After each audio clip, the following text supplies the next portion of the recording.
Please consider supporting our channel by liking this video and subscribing for more content.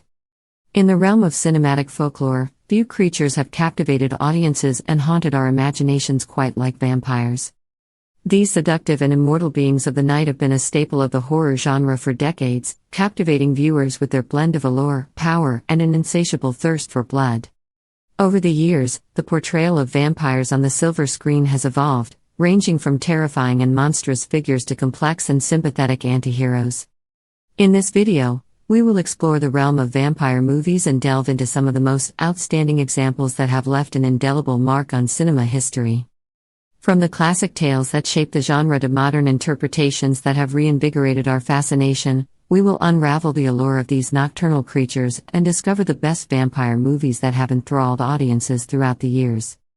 So, sharpen your fangs and prepare to sink your teeth into an exploration of the mesmerizing world of vampire cinema. The best vampire movies of all time. Number 1. Nosferatu, 1922. Nosferatu, 1922, directed by F.W. Murnau, is a silent German expressionist horror film that stands as a landmark in vampire cinema. While the movie is an unauthorized adaptation of Bram Stoker's iconic novel Dracula, it presents a unique interpretation of the vampire mythos. The film follows the story of Thomas Hutter, a young real estate agent living in the fictional German town of Visborg. Hutter receives a lucrative business offer from a reclusive Transylvanian nobleman named Count Orlik, who wishes to purchase a property in Hutter's hometown. Eager to secure the deal, Hutter embarks on a treacherous journey to the remote Carpathian Mountains, where Count Orlik resides in his eerie castle. As Hutter travels deeper into the heart of darkness, he encounters strange occurrences, such as local villagers whispering about the Count's true nature and the presence of deadly rats. Upon reaching the castle, Hutter is greeted by the eerie and unsettling Count Orlik, whose appearance is both aristocratic and ghastly. Throughout his stay, Hutter becomes increasingly suspicious of the Count's nocturnal habits and his aversion to sunlight. He discovers a book that reveals the truth: Count Orlik is, in fact, a vampire who feeds on the blood of the living. Hutter desperately tries to escape from the castle, but he becomes weak and frail due to his encounters with the vampire.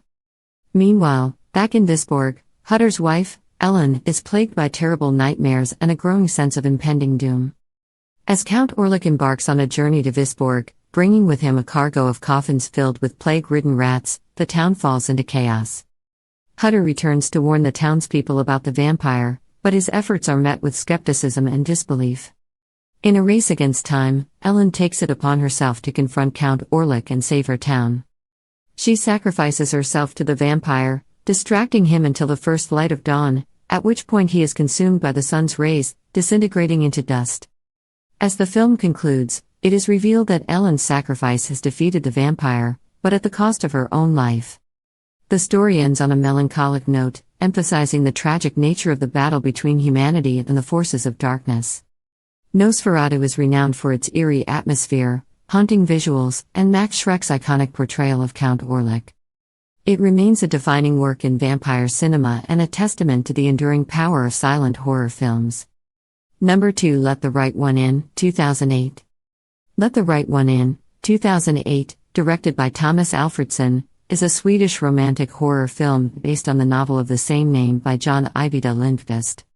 It offers a fresh and poignant take on the vampire genre.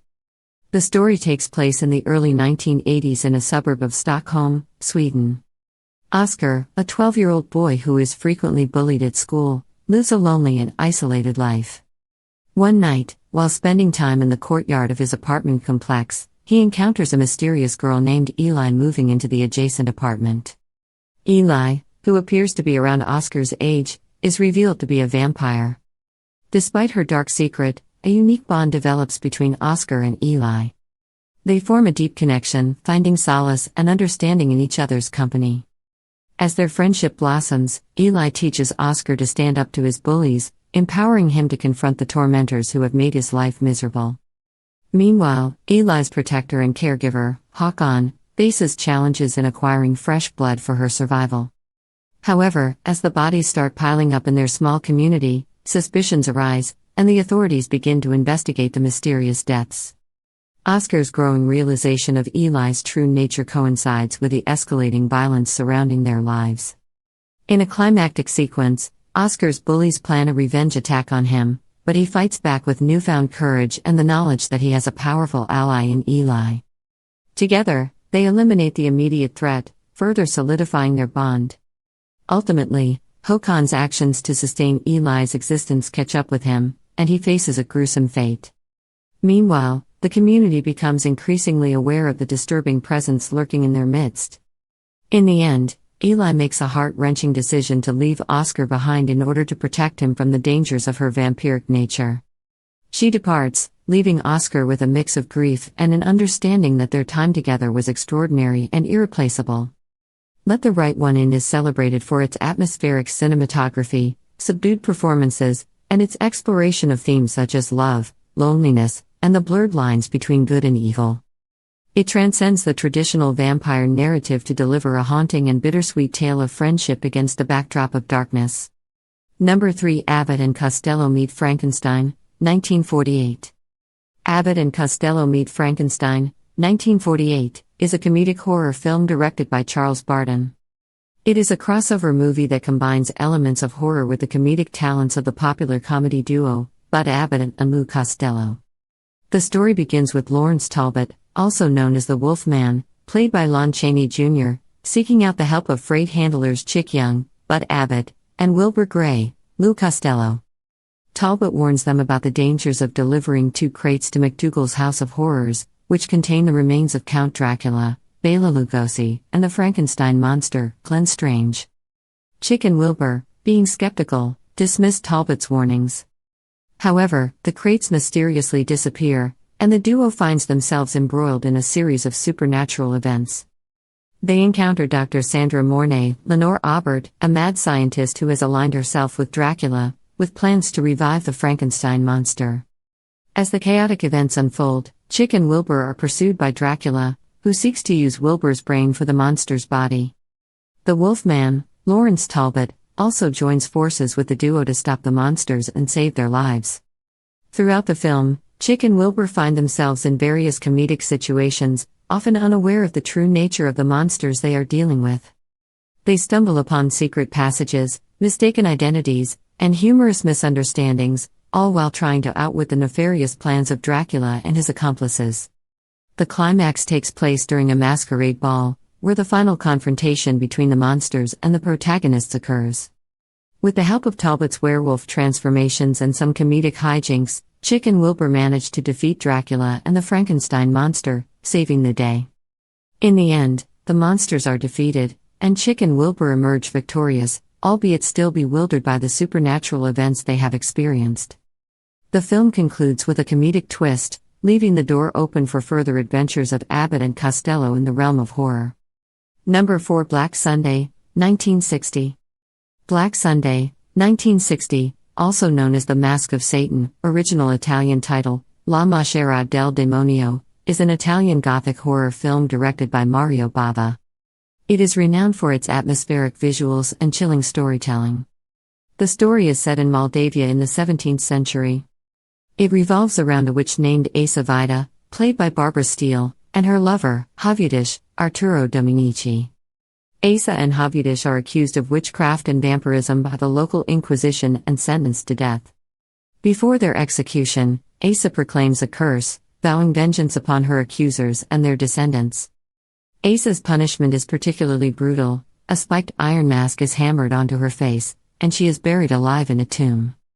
Centuries later, in the 19th century, 2 doctors, Andrei Gorobec, John Richardson, and Thomas Cruvahan, Andrea Cecchi, unwittingly unleash Asa's malevolent spirit when they accidentally remove the mask from her tomb.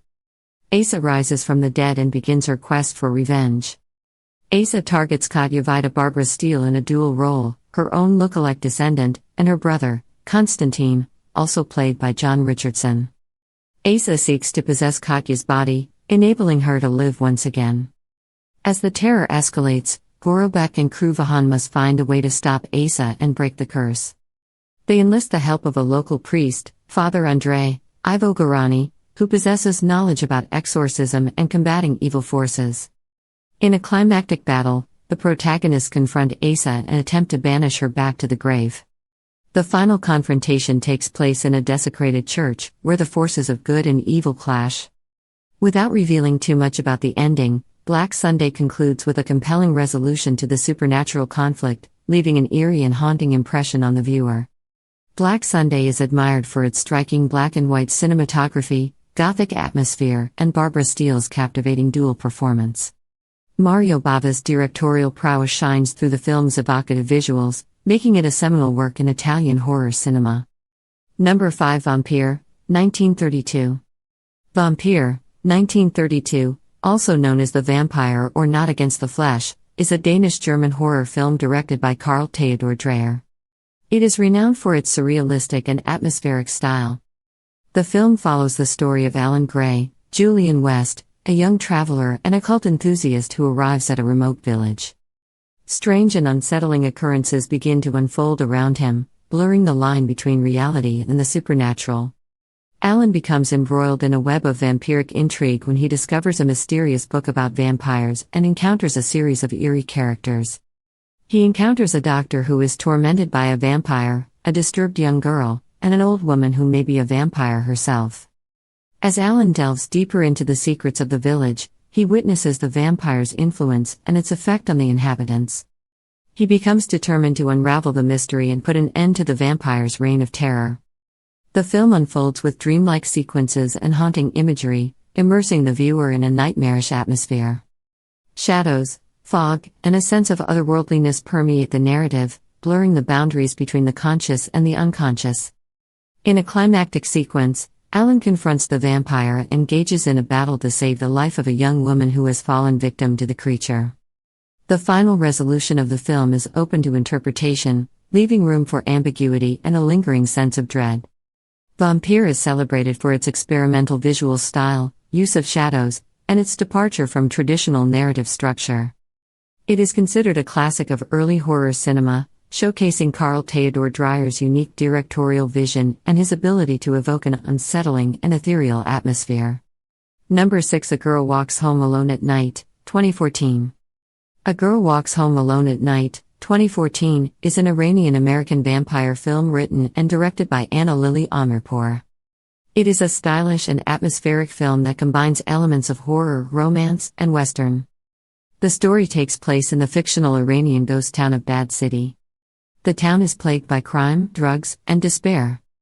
Arash Marandi, a young man, lives with his drug-addicted father and struggles to make a living. One night, Arash encounters a mysterious and enigmatic girl, Sheila Van, who wanders the streets alone, wearing a chador. Unbeknownst to Arash, the girl is a vampire who preys on the wicked and corrupt individuals of Bad City. As Arash and the girl form a connection, a slow-burning romance develops between them. The girl, whose true name is never revealed, finds solace in Arash's company and sees a glimmer of goodness in him.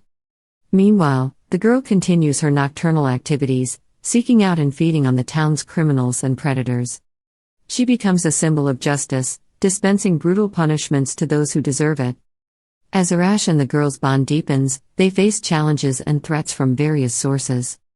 These include Hussein, Marshall Manesh, a drug dealer who holds power in Bad City, and Saeed, Dominic Raines, a troubled man with a violent past. In a climactic confrontation, the girl's secret is revealed to Arash, who must confront the reality of her nature.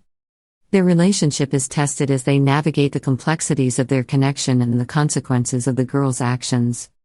The film explores themes of loneliness, identity, and the blurred lines between good and evil. It is characterized by its atmospheric black and white cinematography, evocative music, and a unique blend of genres. A Girl Walks Home Alone at Night has been critically acclaimed for its originality and fresh take on the vampire genre. It showcases Anna Lily Amirpour's distinct visual style and offers a thought-provoking exploration of love, morality, and the darkness that resides within us all.